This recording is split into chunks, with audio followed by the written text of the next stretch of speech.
Hello ಗೆಳೆಯರೆ, welcome back to my new video.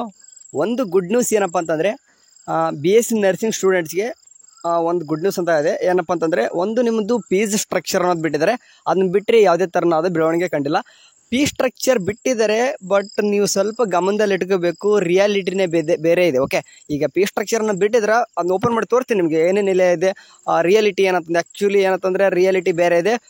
ಕಂಪ್ಲೀಟಾಗಿ video ನೋಡೋಕ್ಕೆ ಟ್ರೈ ಮಾಡಿರಿ. BSc ನರ್ಸಿಂಗ್ ಸ್ಟೂಡೆಂಟ್ಸ್ ಇತ್ತಂದರೆ ಎಲ್ಲನೂ ಕೂಡ ಕಂಪ್ಲೀಟಾಗಿ ಇನ್ಫಾರ್ಮೇಷನ್ ಕೊಡ್ತೀನಿ about BSc nursing fees structure ಬಗ್ಗೆ. ಓಕೆ, ಇಲ್ಲಿ ಕೊಟ್ಟಿದ್ರೆ ಇದ್ರ ಮೇಲೆ ಕ್ಲಿಕ್ ಮಾಡ್ಕೊಂಡ್ರೆ ಏನಪ್ಪ ಆಗುತ್ತೆ ಅಂತಂದರೆ ಒಂದು PDF ಓಪನ್ ಆಗುತ್ತೆ. ಓಕೆ, ಈ ರೀತಿ ಅವರೇ ಅಂದರೆ KEದವರ ಬಿಟ್ಟಿರ್ತಕ್ಕಂಥದ್ದು ಒಂದು PDF ಓಪನ್ ಆಗುತ್ತೆ. ಓದ್ತೀನಿ. 2024-25ನೇ ಸಾಲಿನ ಸಾಲಿಗೆ ರಾಜ್ಯದ ಸರ್ಕಾರಿ ಮತ್ತು ಖಾಸಗಿ ನರ್ಸಿಂಗ್ ಕಾಲೇಜುಗಳಲ್ಲಿನ BSc ನರ್ಸಿಂಗ್ ಕೋರ್ಸ್ಗಳಿಗೆ ಸೀಟು ಹಂಚಿಕೆ ಮತ್ತು ಪ್ರವೇಶ ಶುಲ್ಕವನ್ನು ನಿಗದಿಪಡಿಸುವ ಬಗ್ಗೆ.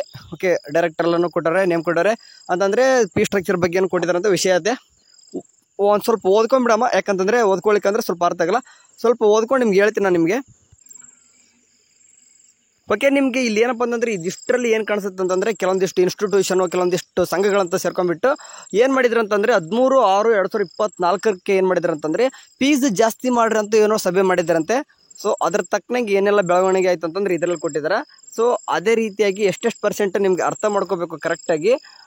ಇಲ್ಲಿ ಕಾಣಿಸ್ತಿದೆ ನೋಡ್ರಿ, 20% ಖಾಸಗಿ ಕಾಲೇಜುಗಳನ್ನ ಮತ್ತು 60%. ಓಕೆ, ಫಾರ್ ಎಕ್ಸಾಂಪಲ್ ಸರ್ಕಾರಿ ಕೋಟದ್ದು 20%, ಖಾಸಗಿ ಕೋಟ 60%, ಆ್ಯಂಡ್ ರಿಮೈನಿಂಗ್ 30% ಏನಿದೆ ನೋಡ್ರಿ ಖಾಸಗಿ ಕಾಲೇಜುಗಳಲ್ಲಿ ಮತ್ತು ಪ್ರೈವೇಟ್. ಅಂದರೆ ಡಿಫ್ರೆಂಟ್ 3 ರೀತಿ ಫೀಸ್ ಸ್ಟ್ರಕ್ಚರ್ ಬಿಟ್ಟಿದ್ದಾರೆ. ನಿಮ್ಗೆ ಅರ್ಥ ಆಗಲ್ಲ, ಇಲ್ಲಿ ತೋರಿಸ್ತೀನಿ ನಾನು ನಿಮ್ಗೆ. ಇಲ್ಲಿ ಬಾಕ್ಸ್ ಕಾಣಿಸ್ತಿದೆ ನೋಡ್ರಿ, ನಿಮ್ಮ ಫೀಸ್ ಸ್ಟ್ರಕ್ಚರ್ ನಿಮಗೆ ಟೋಟಲ್ ಆಗಿ ನಿಮ್ಗೆ ಅರ್ಥ ಆಗೋದೇನಪ್ಪ ಅಂತಂದರೆ ಇದಿಷ್ಟರಲ್ಲಿ ಯಾವ ರೀತಿ ನಮ್ಮ ಫೀಸ್ ಸ್ಟ್ರಕ್ಚರ್ ಅನ್ನೋದು ಡಿಸ್ಟ್ರಿಬ್ಯೂಟ್ ಮಾಡಿದಾರಪ್ಪ ಅಂತಂದರೆ ತಲೆಯಲ್ಲಿ ಪಟ ಅಂತ ಬಿಡಬೇಕು, ಆ ರೀತಿ ಆಗುತ್ತೆ. ನಾನು ಏನಕ್ಕೆ ಈ ರೀತಿ ಹೇಳಿದ್ನಂತಂದರೆ ನೋಡೋಕೆ ನಿಮ್ಗೆ ಇಷ್ಟು ಈಸಿ ಅನ್ಸುತ್ತೆ ಅಂತಂದರೆ 10,000ನ ಫೀಸು ಅಂತ ಅನಿಸುತ್ತೆ. ಇದು 1 ಲಕ್ಷ ಅಂತ ಕಾಣಿಸ್ತಿದೆ. ಇದು ಓಕೆ, ಇದ್ರ ಬಗ್ಗೆ ಸಪ್ರೇಟಾಗಿ ಮಾತಾಡ್ತೀನಿ. ಇದು 10,000 ಮ್ಯಾಕ್ಸಿಮಮ್ ಸ್ಟೂಡೆಂಟ್ಸ್ ಈ 10,000 ಅಂತ ಹೆಂಗೆ ಕಾಣಿಸ್ತಿದೆ ನೋಡ್ರಿ. ಈ ಸೀಟ್ ತೊಗೊಳಕ್ಕೆ ಟ್ರೈ ಮಾಡ್ತಾರೆ. ಈ ಸೀಟ್ ಆ್ಯಕ್ಚುಲಿ ಕಡಿಮೆ ಇರ್ತಾವೆ. ಇದೇನಪ್ಪ ಅಂತಂದರೆ ಕೂಡ ಎಲ್ಲನೂ ಕೂಡ ಮಾತಾಡಿದ್ದೀನಿ. ಕರೆಕ್ಟಾಗಿ ವಿಡಿಯೋ ಕೇಳಿಸ್ಕೊರಿ. 2 ನಿಮಿಷ ಬರೀ ಇಂಟ್ರೊಡಕ್ಷನ್ ಆಯಿತು, ಯಾಕಂತಂದರೆ ಫೀಸ್ ಸ್ಟ್ರಕ್ಚರ್ ಮೋಸ್ಟ್ ಇಂಪಾರ್ಟೆಂಟ್. ಹಂಗಾಗಿಬಿಟ್ಟು ಇಂಟ್ರೊಡಕ್ಷನ್ ಕೊರದೆ. ಸರಿ, 2024-25ನೇ ರಾಜ್ಯದ ಸರ್ಕಾರಿ ಮತ್ತು ಖಾಸಗಿ ನರ್ಸಿಂಗ್ ಕಾಲೇಜುಗಳಲ್ಲಿನ BSc ನರ್ಸಿಂಗ್ ಕೋರ್ಸ್ಗಳು ಪ್ರವೇಶಕ್ಕೆ ಸಂಬಂಧಿಸಿದ ಸೀಟು ಹಂಚಿಕೆ ಮತ್ತು ಏನು ಬಿಟ್ಟಾರೆ. ಇಲ್ಲಿ ಕಾಣಿಸ್ತಿದೆ ನೋಡ್ರಿ, government quota seats in private nursing institution to be filled through KA ಅಂತಂದರೆ ಗೌರ್ನಮೆಂಟ್ ಕೋಟಾ ಅಂತಂದರೆ ಗೌರ್ನಮೆಂಟ್ ಸೀಟೇ ಪ್ರೈವೇಟ್ ಕಾಲೇಜಲ್ಲಿ ಎಷ್ಟು ಪರ್ಸೆಂಟು? 20% seat government seat. ನೆನ್ಪಿಟ್ಕೋಬೇಕು, ಗೌರ್ನಮೆಂಟ್ ಸೀಟು ಪ್ರೈವೇಟ್ ಕಾಲೇಜಲ್ಲಿ 20% ಅಷ್ಟೇ.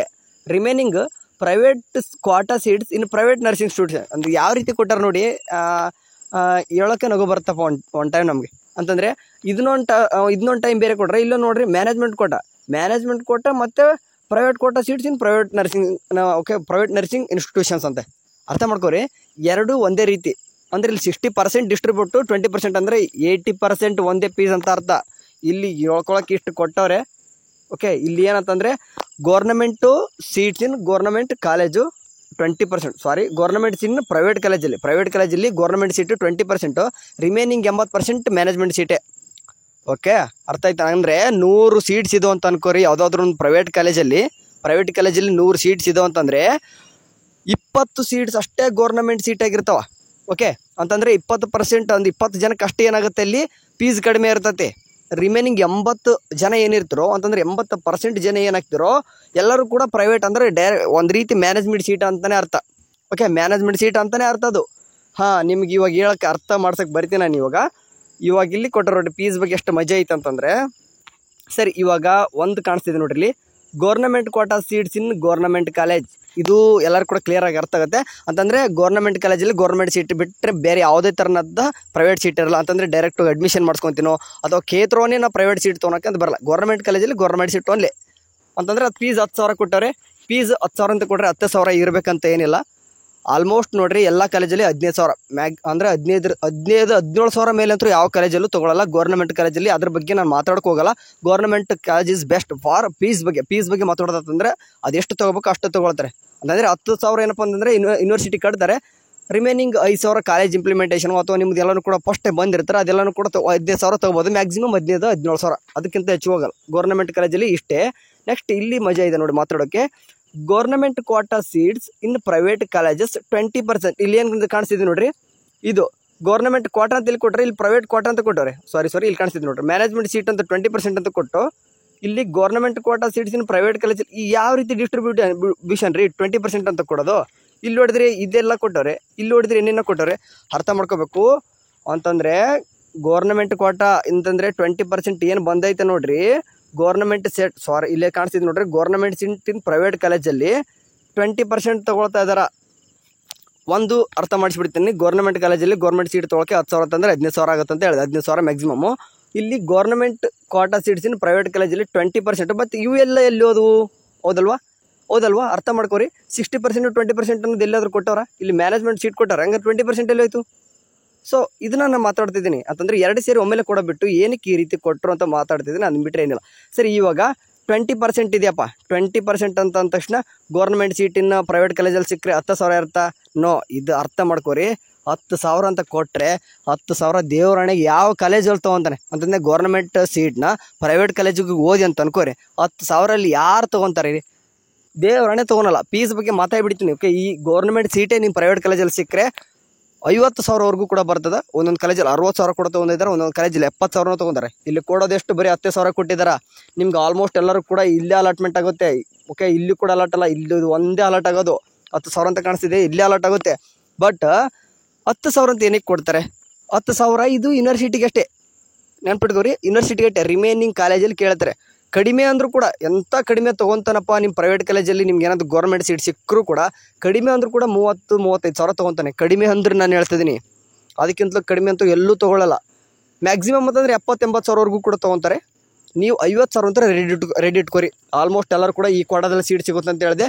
50,000 ರೆಡಿ ಇಟ್ಕೋರಿ. ಪ್ರೈವೇಟ್ ಕಾಲೇಜ್ ಸಿಗೋರು ಅಂತಂದರೆ ಗೌರ್ಮೆಂಟ್ ಸೀಟೇ ಪ್ರೈವೇಟ್ ಕಾಲೇಜ್ ಸಿಗೋರಿಗೆ 50,000 ರೆಡಿ ಇಟ್ಕೊಂಡ್ಬಿಡ್ರಿ. ಇವಾಗಲೇ ಹೇಳ್ತಿದ್ದೀನಿ, ಫೀಸು 50,000 BS ನರ್ಸಿಂಗ್ದವರು ರೆಡಿ ಇಟ್ಕೊಂಬಿಡಿ.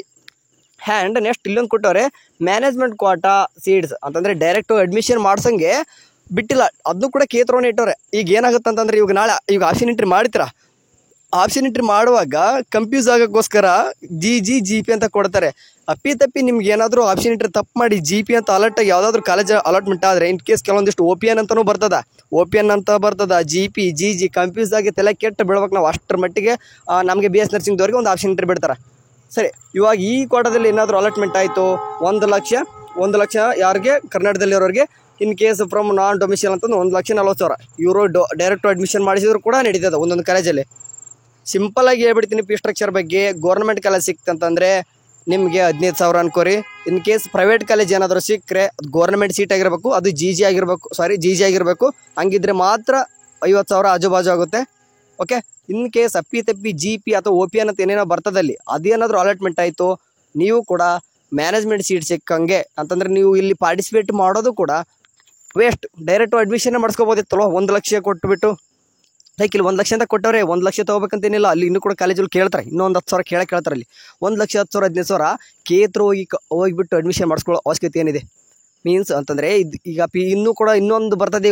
ಈಗ ಫೀ ಸ್ಟ್ರಕ್ಚರ್ ಇದಾಯ್ತು. ಈಗ ಸೀಟ್ ಮ್ಯಾಟ್ರಿಕ್ಸ್ ಒಂದು ಬರುತ್ತೆ, ಅದು ಇನ್ನೂ ಮಜಾ ಇರ್ತದೆ. ಓಕೆ, ಸೀಟ್ ಮ್ಯಾಟ್ರಿಕ್ಸ್ ಬರಲಿ, ಅದ್ರ ಬಂದಂಗೆ ಇನ್ನೊಂದು ಟೈಮ್ ನಿಮಗೆ BS ನರ್ಸಿಂಗ್ದವ್ರಿಗೆ ಹೇಳ್ತೀನಿ, ಇನ್ನೂ ಬಲ್ಲೂ ಮಜಾ ಇದೆ BS ನರ್ಸಿಂಗ್ದವ್ರು. ಯಾಕಂತಂದರೆ ಇದು ಏನಾಗಿದೆ ಅಂತಂದರೆ ಮ್ಯಾನೇಜ್ಮೆಂಟ್ ಸೀಟು ಕೂಡ ಎಲ್ಲ ಕೇತ್ರ ಹೋಗಿಟ್ಬಿಟ್ಟು ಎಲ್ಲ ಗಬ್ ಮಾಡಿಬಿಟ್ಟಾರೆ. ಓಕೆ, ಅಂತಂದರೆ ಗೌರ್ಮೆಂಟ್ ಸೀಟು ಅಥವಾ ಗೌರ್ಮೆಂಟ್ ಕಾಲೇಜಲ್ಲಿ ಗೌರ್ಮೆಂಟ್ ಸೀಟು ಅಥವಾ ಗೌರ್ಮೆಂಟ್ ಸೀಟಿನ ಪ್ರೈವೇಟ್ ಕಾಲೇಜಲ್ಲಿ ಅಷ್ಟೇ ಇಟ್ಟಿಲ್ಲ, ಮ್ಯಾನೇಜ್ಮೆಂಟ್ ಸೀಟನ್ನು ಇಟ್ಬಿಟ್ಟು ಎಲ್ಲರಿಗೂ ಕೂಡ ವಜ್ಜೆ ಮಾಡ್ಯಾರ. ಇವಾಗ ಇಷ್ಟೇ ನೆನ್ಪಿಟ್ಕೋರಿ, ಪ್ರೈವೇಟ್ ಕಾಲೇಜಲ್ಲಿ ಗೌರ್ಮೆಂಟ್ ಸೀಟ್ ಸಿಗೋರು ಆಲ್ಮೋಸ್ಟ್ ಎಲ್ಲರೂ ಕೂಡ ಇಲ್ಲೇ ಸಿಗ್ತಾರೆ. ಯಾಕಂತಂದರೆ ಅಲ್ಲೇ ಸೀಟ್ ಜಾಸ್ತಿ ಇರ್ತಾವೆ. ಹಂಗಾಗಿಬಿಟ್ಟು 50,000 ರೆಡಿ ಇಟ್ಕೋರಿ. ಗೌರ್ಮೆಂಟ್ ಕಾಲೇಜ್ ಸಿಗುತ್ತೆ. ರ್ಯಾಂಕ್ ಚೆನ್ನಾಗಿತ್ತು ಅಂತಂದರೆ ನಿಮಗೆ ನೋಡಿರಿ, ಫಸ್ಟ್ ಆಫ್ ಆಲ್ ಹೇಳ್ತೀನಿ, 2,600 ಸೀಟ್ಸು ಅಷ್ಟೇ ಗೌರ್ಮೆಂಟ್ ಸೀಟ್ಸ್ ಆಗಿರ್ತಾವೆ. ಗೌರ್ಮೆಂಟ್ ಕಾಲೇಜ್ ಇರೋದೇ ಅಷ್ಟು. ಯಾಕಂದರೆ 30 ಕಾಲೇಜ್ ಇದ್ದಾವೆ, 30 ಕಾಲೇಜಲ್ಲಿ ಕೂಡ 100 ಇಲ್ಲ. ಓಕೆ, ಒಂದು 25 ಕಾಲೇಜಲ್ಲಿ 100 ಇದ್ದರೂ ಕೂಡ ರಿಮೈನಿಂಗ್ 5 ಕಾಲೇಜಲ್ಲಿ 60-40 ಅಷ್ಟೇ ಇದಾವೆ. ಸರಿ, ಇದನ್ನೆಲ್ಲನೂ ಕೂಡ ಸೀಟ್ ಮೆಟ್ರಿಕ್ಸ್ ಬರಲಿ. ಅದ್ರ ಇನ್ನೊಂದು ಟೈಮ್ ನಿಮ್ಗೆ ಅನಲೈಸಿಸ್ ಮಾಡಿಬಿಟ್ಟು ಎಲ್ಲನೂ ಕೂಡ ಕ್ಲಿಯರ್ ಪಿಕ್ಚರ್ ಆಗಿ BS ನರ್ಸಿಂಗ್ ಬಗ್ಗೆ ಹೇಳ್ತೀನಿ. ಯಾರು ಕೂಡ ಸ್ಕಿಪ್ ಮಾಡ್ಕೋಬೇಡ್ರಿ. ಸದ್ಯಕ್ಕಂದ್ರೆ ಫೀಸ್ ಬಗ್ಗೆ ಕೊಟ್ಟವ್ರೆ. ಒಂದು ಗುಡ್ ನ್ಯೂಸ್ ಅಂತ ಹೇಳ್ಬೋದು. ಯಾಕಂದರೆ ಆಪ್ಷನ್ ಎಂಟ್ರಿ ಮಾಡೋಕ್ಕೆ ಸದ್ಯದೆಲ್ಲ ಬಿಡ್ತಾರೆ ಅನ್ಸುತ್ತೆ, ಯಾಕಂದರೆ ಕಾಲೇಜ್ ಶೋ ಆಗ್ತಿಲ್ಲ ಅಂತಿದ್ರು. ಸರಿ, ಇದಿಷ್ಟು BS ನರ್ಸಿಂಗ್ ಫೀ ಸ್ಟ್ರಕ್ಚರ್ ಬಗ್ಗೆ. ಹೋಪ್ ಈ ವಿಡಿಯೋ ಇಷ್ಟ ಆಗಿರುತ್ತೆ ಅನ್ಕೊಂತೀನಿ. ಒಂದು ಲೈಕ್ ಆ್ಯಂಡ್ ಸಬ್ಸ್ಕ್ರೈಬ್ ಮಾಡಿರಿ. ಆದಷ್ಟು ನಿಮ್ಮ ಫ್ರೆಂಡ್ಸ್ಗೆ ಶೇರ್ ಮಾಡಿರಿ. ಓಕೆ, ಯಾಕಂದ್ರೆ ಅವ್ರು ಕೂಡ ರೀಚ್ ಆಗಲಿ. BS ನರ್ಸಿಂಗ್ದವ್ರಿಗೆ ಇನ್ನೊಮ್ಮೆ ಹೇಳ್ತಿದ್ದೀನಿ, ಆಪ್ಷನ್ ಎಂಟ್ರಿ ನಾನೇ ಲೈವ್ ಡೆಮೋ ಮಾಡಿ ನಿಮ್ಗೆ ತೋರಿಸ್ತೀನಿ. ಅಲ್ಲಿವರೆಗೆ ಚಾನಲ್ ನೋಡ್ತಾರೆ. Take care.